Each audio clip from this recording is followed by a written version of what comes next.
where the mind is even sharper. Na may mga pagkakataon, isang uri at antas ng pagkagutom na mas madali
mag-meditate, mas madaling maging spiritual, nakawawala yung ating espiritu sa pagkakasakmal-sakmal at pagkakatali-tali ng ating physical existence.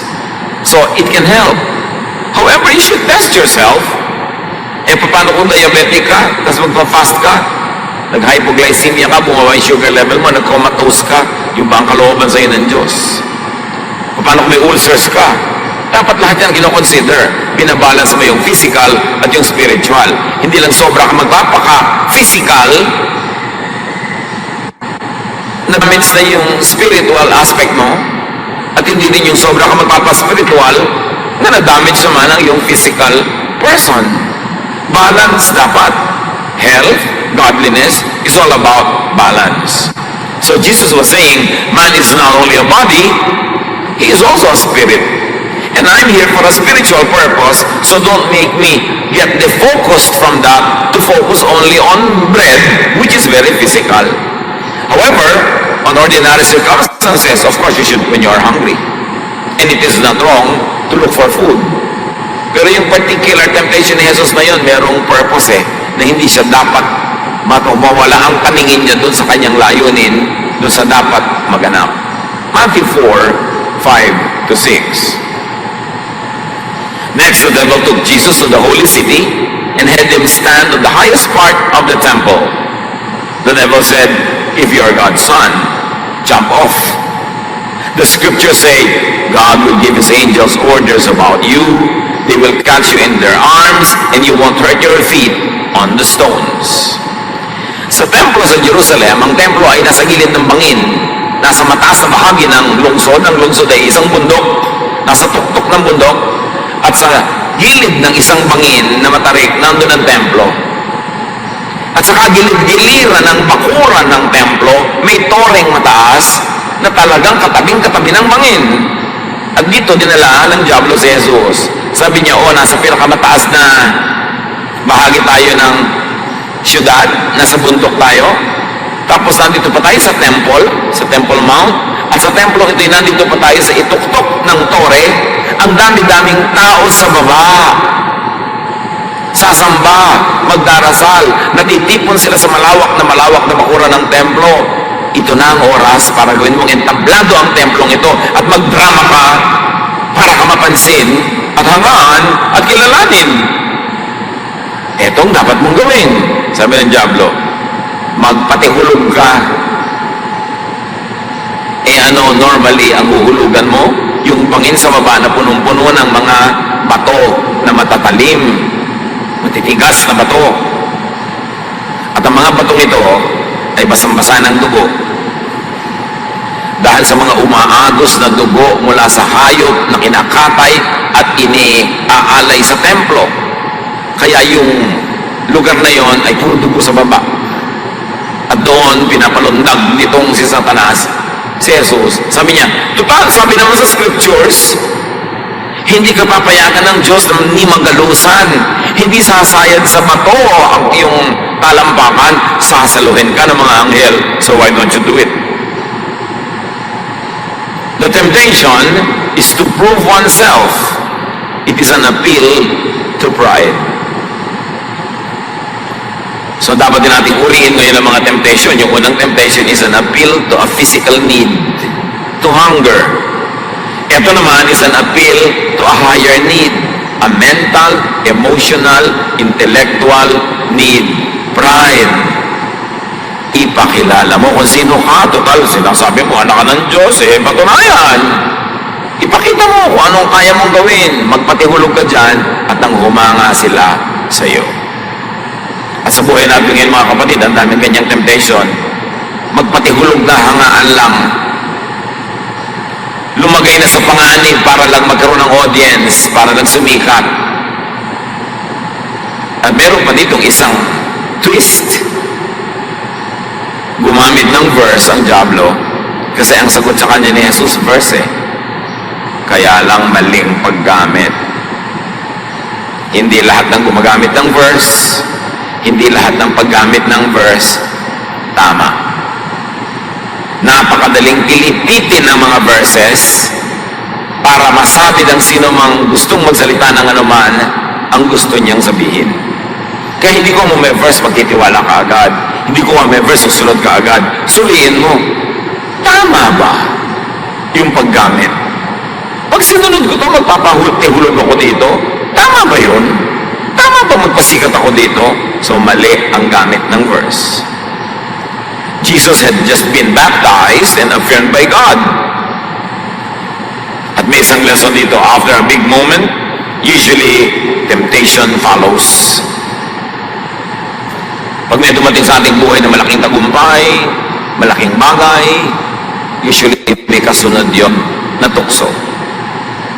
Tuksong maging mayabang, o kaya tuksong maging malungkot. Marami mga tao pag galing sa isang malaking awards night, sila yung binigyan ng award, sila yung sikat, pag uwi, malungkot. Temptation din na ganon. So babantayan ang ating sarili matapos ang isang malaking event, isang malaking tagumpay. Because people get this temptation very often. Matthew 4:7, Jesus answered, the scripture also say, do not try to test the Lord your God. So Jesus replies with scripture again. Sabi niya, sinasabi rin sa Bible na huwag mong susubukan ng Diyos. Na o sige nga Diyos, kung talagang anak mo ako, patunayan mo nga, i-protect mo ako, tatalon ako. Sabi, sinusubukan mo na ang Diyos noon. Sabi, huwag mong gagawin yun. Hindi mo kailangang ilagay ang Diyos sa pagsubok. So don't test yourself. Don't test God.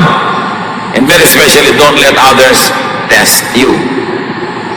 Huwag kang magkukol ng dare. The devil gave a dare. Sige nga, dare. Kaya sa ating marami ang uto-uto. Pag na-dare, call. Sige nga, kung matapang ka, tapakan mo ang paan niya. Tatapakan mo nga para mapatunayan. Sige nga, kung talagang magaling ka, pahiyain mo siya. Kung talagang matapang ka, lahat na matatapang na lalaki, lumabas dyan, makipagsuntukan sa akin, lalabas ka nga. Do not accept foolish dares. Wise people, avoid them. Matthew 4:8-9. Finally, the devil took Jesus up on a very high mountain and showed him all the kingdoms on earth and their power. The devil said to him, I will give all this to you if you bow down and worship me. Ipinakita sa kanya ang lahat ng mga kaharian at ang kapangyarihan ng mga kaharian ito. At sinabi ni Jesus, lumuhod ka lang at sumamba ka sa akin. Yun lang ang gagawin mo. Ibibigay ko sa iyo ang lahat ng ito. The first temptation was an appeal to a legitimate physical need, hunger. The second temptation was an appeal to an intellectual need, to pride. And now the temptation is an appeal to greed. Hindi na need, greed na. Need mo naman ang tinapay di ba? And up to a point, need mo naman yung affirmation, yung medyo hangaan ka, medyo tanggapin ka at kilalanin. Up to a point, legitimate yung need na yun. Pero yung greed, OA na yun. Sobra na. Pinakailangan. Kailangan mo ba talagang maging sa'yo ang lahat ng karya ng mundo para kasumaya? So, palaki ng palaki yung taya sa sugal na ito. Sabi niya, all the kingdoms of the world But Jesus knew that the problem with greed is that it does not have limits. It does not stop. Ano naman yung temptation ng gutom? Pagkakain mo, pag busog ka na, titigil ka na eh. Pero yung greed, walang katapusan yan. The more you have, the poorer you feel, and the more compelled you are to get more and more. Pero napaka-importante dito, no? Si Jesus, papaluhurin mo kay Satanas. Pero marami tao, dito nadadaya. Ibinibenta ang self-respect, ibinibenta ang righteousness, para lang sa kasakiman. Self-respect and righteousness bow to greed. Kahit mawala na ng dangal, makasakmal lang ng marami na gustong makuha. Matthew 4:10, Jesus answered, "Go away, Satan. The scriptures say, worship the Lord your God and serve Him only." I will worship the Father in heaven. I will worship God in heaven, serve Him, but not you. You are Satan. How dare you to ask to be worshipped? So you worship God the Father, you worship God the Son, you worship God the Holy Spirit, and no one else, especially not Satan. Sa niya kahit ipagpalagay na kaya mong ibigay lahat yan, ipagpalagay na totoong kaya mong ibigay yan, hindi pa rin dapat mag-worship sa iyo. Kasi ang tunay na kaharian ay yung puso, at ang dapat maghari doon ay ang Diyos. Walang kaharian labas sa puso, anumang kaharian yon ang hihigit sa kahariang nasa loob ng puso na siyang dapat trono ng Diyos. So Jesus replies with a command and a rebuke. Lumayas ka, iwan mo ako. Diyos lang ang dapat sambahin. James 4:7, submit yourselves therefore to God. Resist the devil, and he will flee from you. Unawaing mabuti itong James 4:7. The only way, the best way, the most immediate way to get out of temptation is to resist the devil. Tanggihan mo lang. Tanggihan mo lang. Hindi mo kailangan labanan, hindi ka naman mananalo, makapangyarihan yun eh. Hindi mo kailangan makipagbuno, talo ka. Hindi mo kailangan magdrama, magpagod, kung ano-anong gawin. Just say no. Yun lang.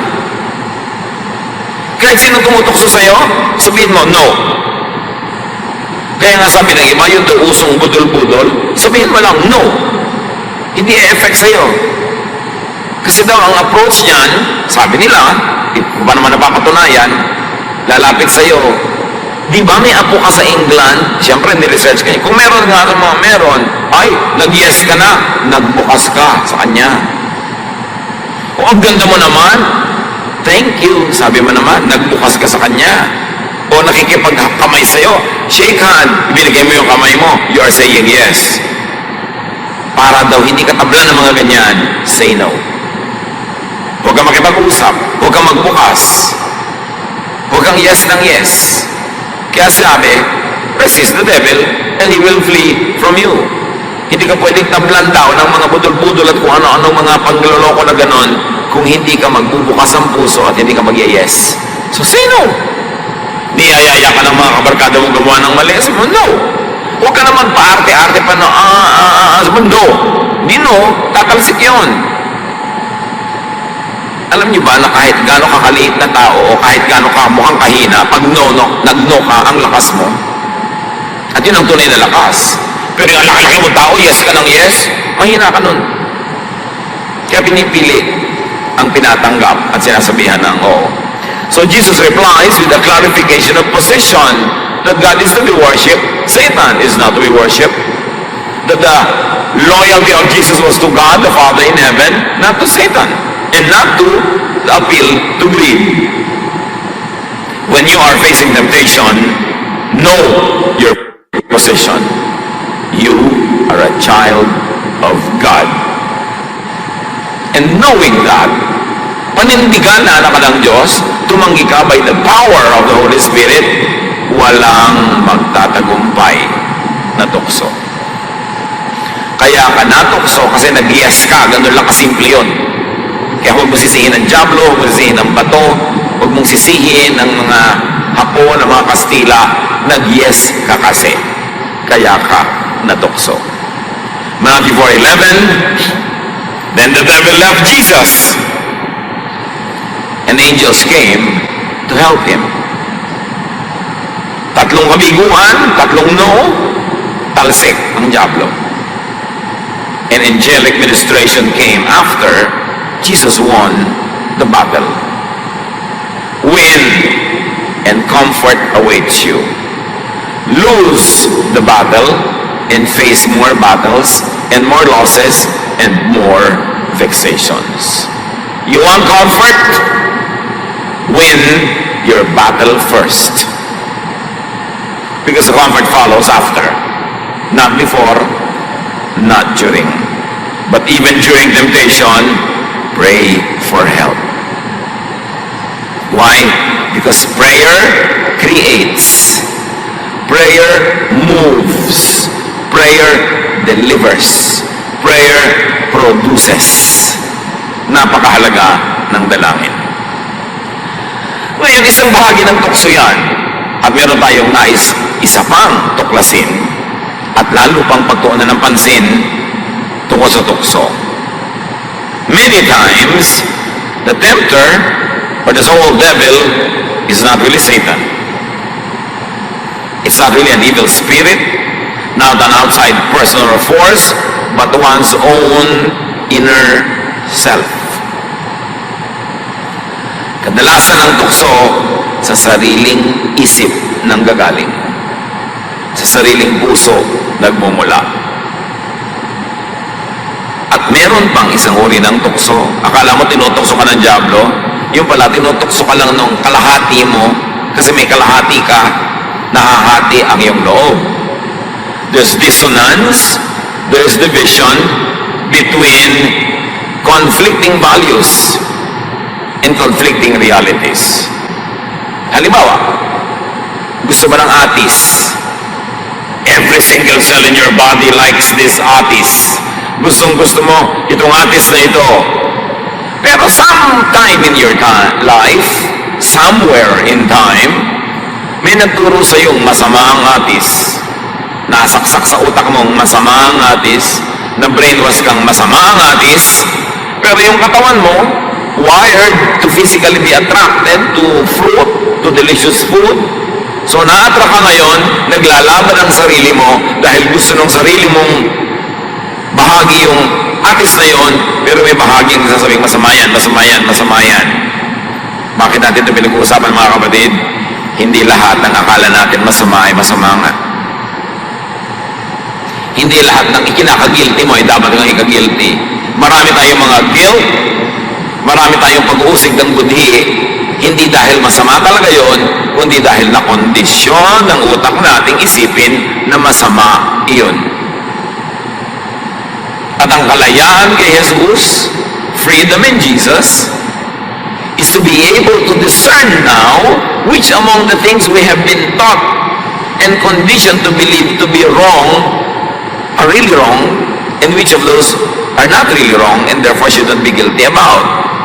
Dapat ka bang mag-guilty na gusto mo ng bread? Dapat ka bang mag-guilty na gusto mo ng atis?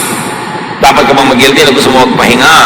Dapat ka bang mag-guilty na gusto mong yumaman, for instance? Dapat ka bang mag-guilty na gusto mong sumarap ang iyong buhay, lumasap ka ng mga ligaya? Dapat bang mag-guilty? Dapat reviewin. Hindi lahat ng akala natin ay masama nga. Pero merong akala natin masama talaga. Pero dapat suriin.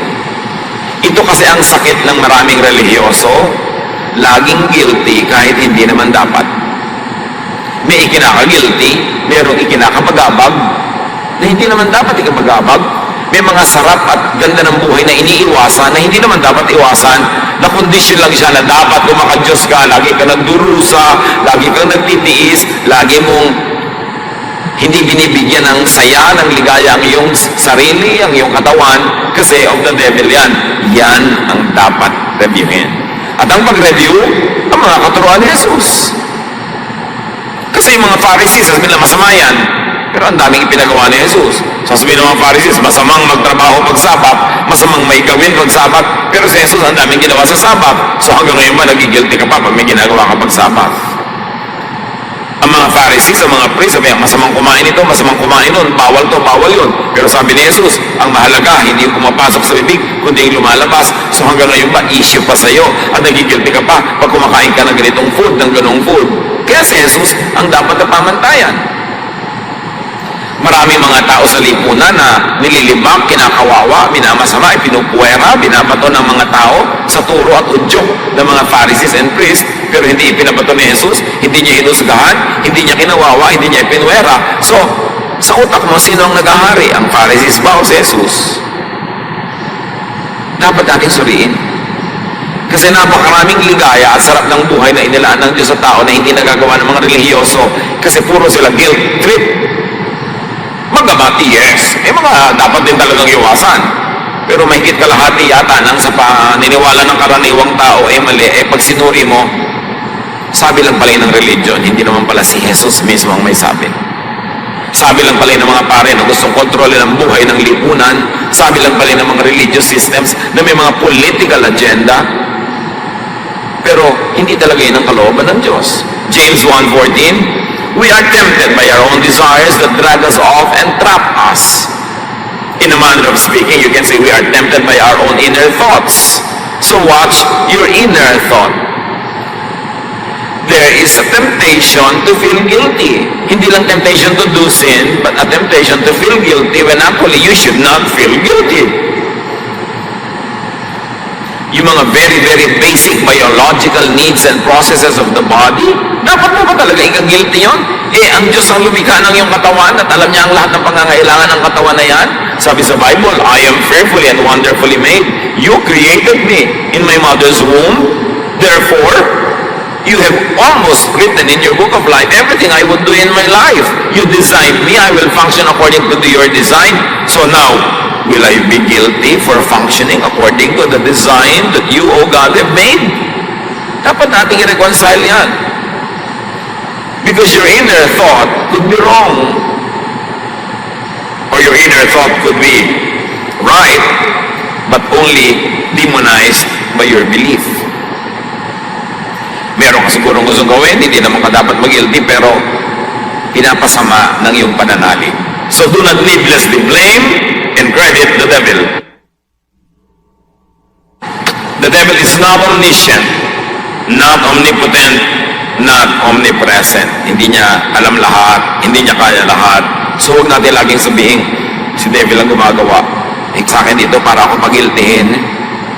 Yung ba ang ministry mo, ngat-ngatin ang aking puso, masakitan ang aking loob, bigyan ako ng mga bangungot, tanggalan ako ng peace of mind. Hindi ba ang sabi ni Lord, my peace I give to you?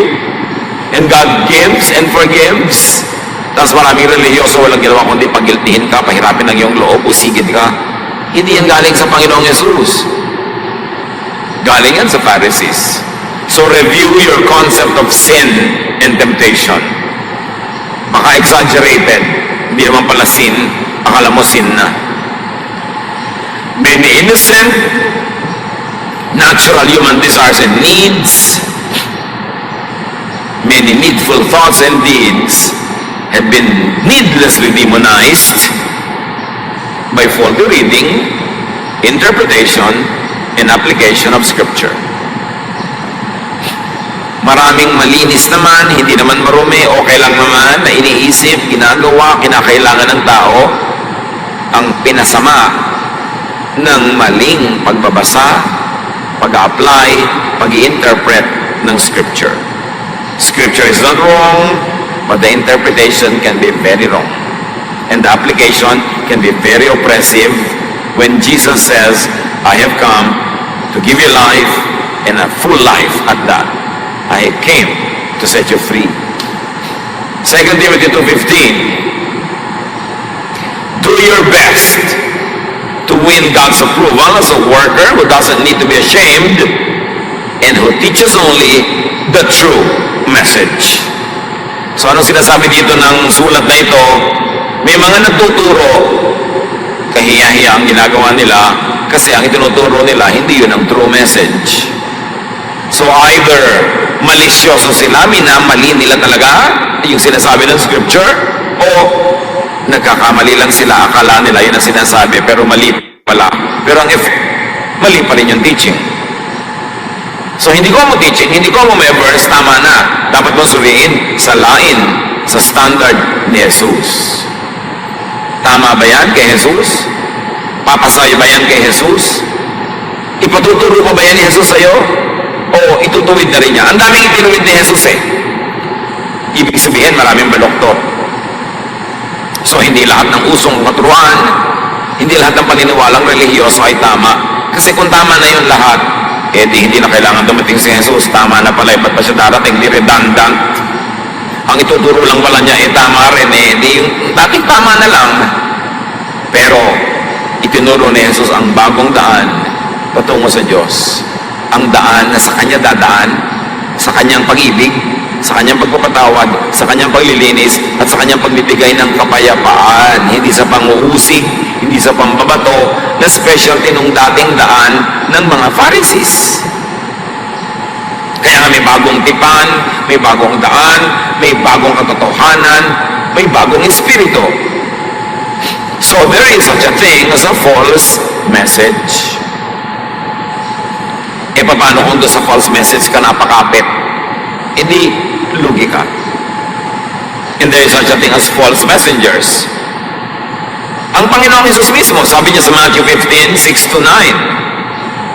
At ang kausap niya, the religious leaders of Israel, you nullify the word of God for the sake of your tradition.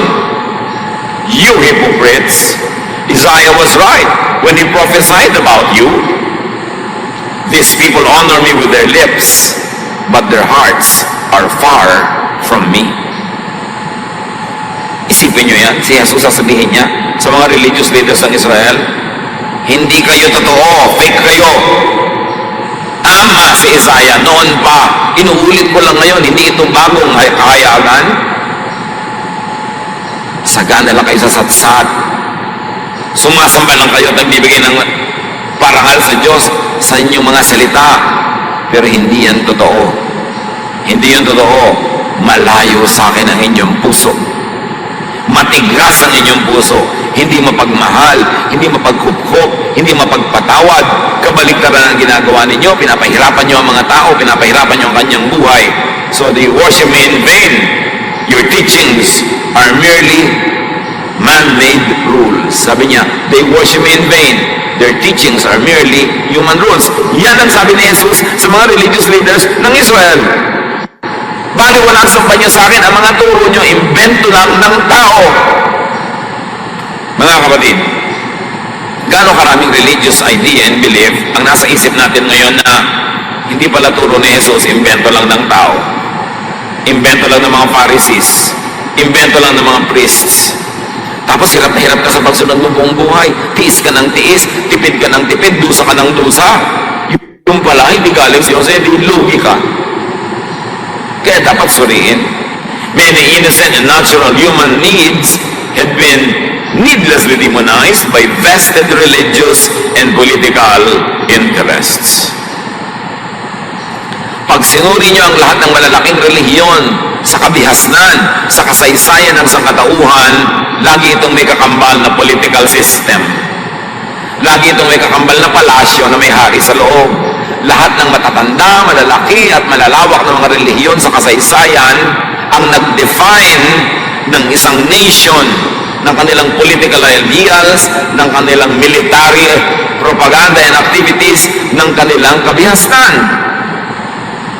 So napakadaling gamitin ng relihiyon na kasangkapan ng politika para mangontrol ng tao sa sariling mga mamamayan, para lumupig ng ibang mga mamamayan ng ibang bansa. Kasi ang mga relihiyon na umuso sa buong daigdig, laging merong kakambal na kaharian, politika, political system at ang relihiyon na ito ang ginagamit ng kaharian na yon para labanan yung ibang kaharian, para gapiin sila at para palakasin ang loob ng kanilang sarili mga hukbo at mamamayan na gapiin ang ibang lahi, apihin ang ibang lahi in the name of their God, in the name of their religion. Pero ang Diyos ba na nasa langit ay may kakampihan na kaharian sa mundo? Di ba nilikha niya ang lahat ng tao at mahal niya ang lahat ng tao? Maniniwala ka ba na ang Diyos ay kumakampi sa isang basketball team? Diyos ko, lalaban ko ang basketball team A. Pagpalain mo po sila para pumatalo ang basketball team B. Sa palagay niyo, may kakampihan ang Diyos sa basketball team. Kampihan niyo po ang aming beauty contestant o Diyos para matalo niya ang beauty contestant ng ibang bansa. May pipiliin siya talaga na maging Miss Kangkungan, Miss ganito, Miss Barangay 58. May kakampihan talaga ang Diyos. At sa mga giyera ng mga bansa, may kakampihan ba talaga ang Diyos? Pare-pareho lang naman nagpapatayan, pare-pareho lang gumagawa ng masama. Ibig sabihin dahil itong lahing ito ay lahing ito, kahit bumapatay siya ng iba, kakampihan siya ng Diyos dahil love, love, love siya. May ganun ba talaga? Kaya sabi ni Jesus, ang mga turo nyo, invento. Invento para to promote yourself, to promote your group, to promote your tribe. May ganun, hindi yan galing sa Diyos. Kaya ang sabi niya sa mga Fariseo, sa mga teachers, Matthew 23:15, woe to you, teachers of the law and Pharisees, you hypocrites! You travel over land and sea to win a single convert, and when you have succeeded, you make them twice as much a child of hell as you are. Sumpain kayo, labot kayo, mga teachers of the law and Pharisees, mga mapagkunwari, mapagpanggap, mapagbalat kayo. Biyahe kayo ng biyahe para magmisyon, tawid kayo ng tawid ng mga dagat, akyat kayo ng akyat ng mga bundok para marating nyo yung mga tao at ma-convert nyo sila. Pero ano nangyayari pag na-convert nyo? Ginagawa nyo pang doble, mas masahol ang kasamaan kesa sa inyo. You make them twice as much a son of hell as you are. Dati hindi sila judgmental, nung dinapuan nyo, naturuan nyo, naging judgmental. Dati hindi sila separatist sa kanilang kamag-anak, sa kanilang bayan, sa kanilang community. Nung naturuan nyo, naging separatist. Dati hindi sila mapagmataas, hindi sila self-righteous. Nung naturuan nyo, naging self-righteous. At hindi lang yon. Nung hindi nyo pa sila pinupuntahan, tahimik ang loob nila, payapa sila. Nung dinatnan nyo, tinampakan nyo ng kutakot-takot na guilt, kutakot-takot na bawal na hindi naman nila kayang masunod. So ang nangyari, natanggalan sila ng peace of mind dahil nadapuan ninyo na doble pa ang pagkakalagay nila sa impyerno kaysa nung una, mabuti pa hindi na lang kayo nagpunta sa kanila. Yan ang napakalinaw na komentaryo ni Jesus sa religious system of his time. Maraming tao, pag naging relihiyoso, mas napapasama. Pag hindi kay Jesus lumapit, pag hindi paraan ni Jesus ang umiral sa puso, at pagka sila ay na-brainwash ng mga Pharisees.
Bawal mag-enjoy. Sabi ni Jesus, I came that you might have life and have it to the full. So many people are destroyed by mistakes in deed, sa gawa, or mistakes in thought, like needless guilt. When tempted, win over the sin. win over the mistake of labeling innocent and natural needs as sin and as sinful. Be free in Jesus. Lalong nagbabasa ka ng Bible, lalong ika-espiritual, lalong iniisip mo, naniniwalaan ay kay anak ng Diyos, patuloy na baguhin ang paraan ng pag-iisip.